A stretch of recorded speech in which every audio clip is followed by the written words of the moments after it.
Hello everyone, আসসালামু আলাইকুম। আশা করছি সবাই অনেক বেশি ভালো আছেন। আমিও ভালো আছি আলহামদুলিল্লাহ। আবারও ফিরে এসেছি আপনাদের মাঝে নতুন একটি রেসিপি নিয়ে। আজকের রেসিপিতে থাকছে গরুর মজক, অর্থাৎ অনেকে ঘিলুও বলে থাকেন। আর এই ঘিলু ভাজিটা কিভাবে করব সেটাই আপনাদের মাঝে শেয়ার করার জন্য এসেছি। তো সর্বপ্রথমেই দেখতে পাচ্ছেন এখানে আমি একটা গরুর মজক অর্থাৎ ঘিলু পোড়াটাই নিয়ে নিয়েছি আর পানির ভিতরে রেখেছি। এই ঘিলুর মাঝে যে লাল লাল অংশগুলো দেখতে পাচ্ছেন এগুলো সম্পূর্ণ আমি হাত দিয়ে ছুটিয়ে নেব, তবে এটা একটু সময় লাগবে। অলরেডি আমি কিন্তু সবগুলো ছুটিয়ে নিয়েছি আর ছোট ছোট টুকরো করে কেটেও নিয়েছি, দেখতে পাচ্ছেন।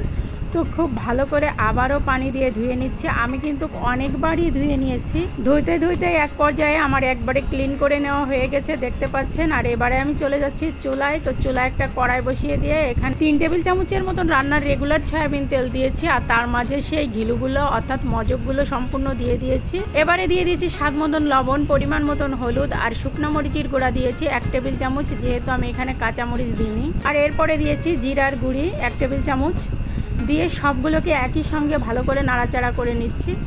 তবে এই ঘিলুটাকে কিন্তু খুব ভালো করে ভেজে নিতে হবে, যেহেতু গরুর মাথার মজক, যার কারণে আমরা কিন্তু পর্যাপ্ত পরিমাণের জাল দেব এখানে। আর এখন দিয়ে দিচ্ছি পেঁয়াজ কুচি, এছাড়াও রসুন বাটা 2 টেবিল চামচ, আদা বাটা 2 টেবিল চামচ। আমি এই মশলাটা একটু বাড়িয়ে দিয়েছি আর আবারও নাড়াচাড়া করে নিচ্ছি। চুলার জালটা রেখেছি মিডিয়াম আঁচে।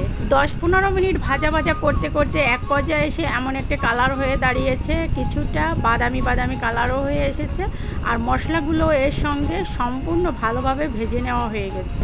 এখন আমি এখানে অ্যাড করে দিব গরম মশলার গুঁড়ি, আর গরম মশলার গুঁড়িটা দিয়েছি 1/2 টেবিল চামচ। আর এটা সম্পূর্ণই আমি নিজে তৈরি করে নিয়েছিলাম গরম মশলার গুঁড়িটা। এই মশলাটা দিলে খুবই সুন্দর একটা ফ্লেভার আসে আর খাবারটাও ভীষণ টেস্টি হয়।